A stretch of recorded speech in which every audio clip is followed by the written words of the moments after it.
सध्या सोशल मीडियावर व्हॉट्सअप ग्रुप्समध्ये आणि अगदी चहाच्या टपरीवर ही एकाच विषयाची जोरदार चर्चा आहे. भारत अमेरिका व्यापार करार म्हणजेच त्यांची ट्रेड डील. या चर्चेत प्रामुख्याने तीन गोष्टी केंद्रस्थानी आहेत: रशियाकडून मिळणाऱ्या स्वस्त तेल, अमेरिकेने लादलेला 18% टॅरिफ आणि भारताची बदललेली रणनीती. सामान्य नागरिकांमध्ये एक संभ्रम निर्माण झाला आहे की रशिया आपल्याला स्वस्त दरात तेल देतोय, मग आपण अचानक अमेरिकेकडून महागडं तेल का खरेदी करतोय आणि त्यातही 18% टॅरिफ भरून आपण आपलं नुकसान तर करून घेत नाही ना. आजच्या विशेष भागात आपण यातील प्रत्येक तांत्रिक पैलूचा उलगडा करणार आहोत. अफवा बाजूला सारून आपण वास्तवावर प्रकाश टाकणार आहोत. चला सविस्तर जाणून घेऊया आजच्या व्हिडिओमध्ये. सर्वात आधी सोशल मीडियावर पसरलेला तो मोठा फुगा फोडूया, तो म्हणजे 18% टॅरिफचा.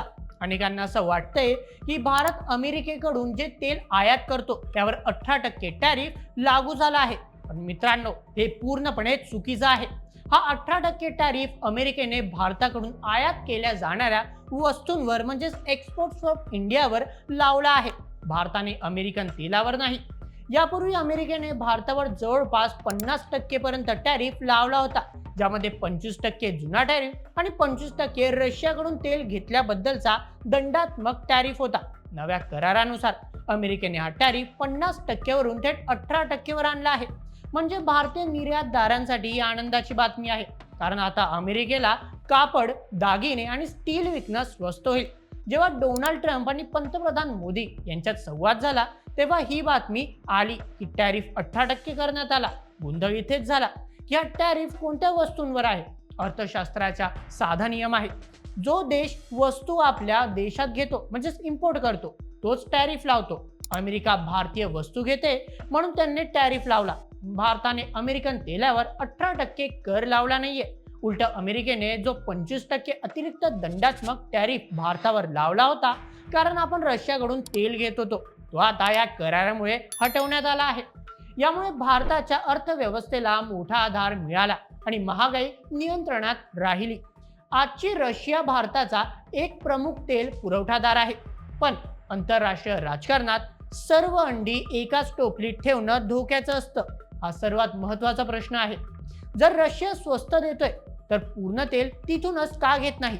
चला याचे काही प्रमुख कारण जाणून घेऊया. सर्वप्रथम आंतरराष्ट्रीय निर्बंध म्हणजे सँक्शन्स. जर आपण रशियाकडून तेल घेणं सुरूच ठेवलं असतं तर अमेरिकेने आपल्या निर्यातीवर 50% टॅरिफ कायम ठेवला असता. यामुळे भारताचे कापड उद्योग, IT आणि उत्पादन क्षेत्र कोलमडलं असतं. नंतर द्वितीय, पेमेंट आणि विमा समस्या. रशियन तेलासाठी डॉलरमध्ये व्यवहार करणं कठीण झालं आहे. तसेच या तेलाची वाहतूक करणाऱ्या जहाजांना विमा मिळवणं देखील कठीण होते. मग तृतीय, राजनैतिक संतुलन. भारत केवळ रशियावर अवलंबून राहू शकत नाही. आपल्याला अमेरिका आणि युरोप सोबतचे व्यापारी संबंधही जपायचे आहेत. भारताचं धोरण आता ऊर्जा विविधीकरण म्हणजेच एनर्जी डायव्हर्सिफिकेशन हे आहे. आपण आपलं तेल 3 ठिकाणाहून घेणार आहोत. सर्वप्रथम रशिया सवलतीसाठी, मग खाडी देश म्हणजेच मिडल ईस्ट भौगोलिक जवळकीसाठी आणि मग अमेरिका स्थिर पुरवठा आणि व्यापारी फायद्यासाठी. नुकत्याच झालेल्या करारानुसार भारत आता अमेरिकेकडून जवळपास 500 अब्ज डॉलरची ऊर्जा आणि तंत्रज्ञान खरेदी करणार आहे.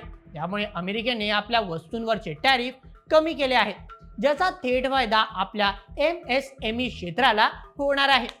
अमेरिकन तेल रशियाच्या तुलनेत महाग वाटू शकतं, पण त्यासोबत जे टॅरिफ बेनिफिट्स मिळत आहेत ते खूप मोठे आहेत. समजा आपण अमेरिकेला 100 रुपयांचे कपडे निर्यात करत असू आणि त्यावर आधी 50 रुपये टॅरिफ होता, तर अमेरिकन ग्राहकाला ते 150 रुपयाला पडायचे. आता 18% टॅरिफमुळे ते 118 रुपयाला मिळतील. त्यामुळे अमेरिकेत भारतीय मालाची मागणी वाढेल, देशात डॉलर्स येतील आणि रोजगार निर्मिती होईल. म्हणजेच तेलात थोडा जास्त खर्च झाला तरी व्यापारात होणारा फायदा त्याहून कितीतरी पटीने मोठा आहे. शेवटी एक गोष्ट समजून घेणं गरजेचं आहे: आंतरराष्ट्रीय व्यापार हा केवळ किमतीवर चालत नाही, तो गिव्ह अँड टेक वर चालतो. भारताने अमेरिकेसोबत केलेला हा करार म्हणजे केवळ तेल खरेदी नाही, तर भारतीय उत्पादनांना जगातील सर्वात मोठ्या बाजारपेठेत स्पर्धात्मक बनवण्याची एक मोठी संधी आहे. रशियाकडून मिळणाऱ्या स्वस्त तेल हे तात्कालीन फायद्याचं होतं, पण अमेरिकेसोबतचे सुधारलेले व्यापारी संबंध हे भारताला विकसित भारत बनवण्याच्या दिशेने पडलेला एक मजबूत पाऊल आहे. त्यामुळे 18% टॅरिफ हा ओझ नसून भारतीय निर्यातीला मिळालेली एक गरुड झेप आहे.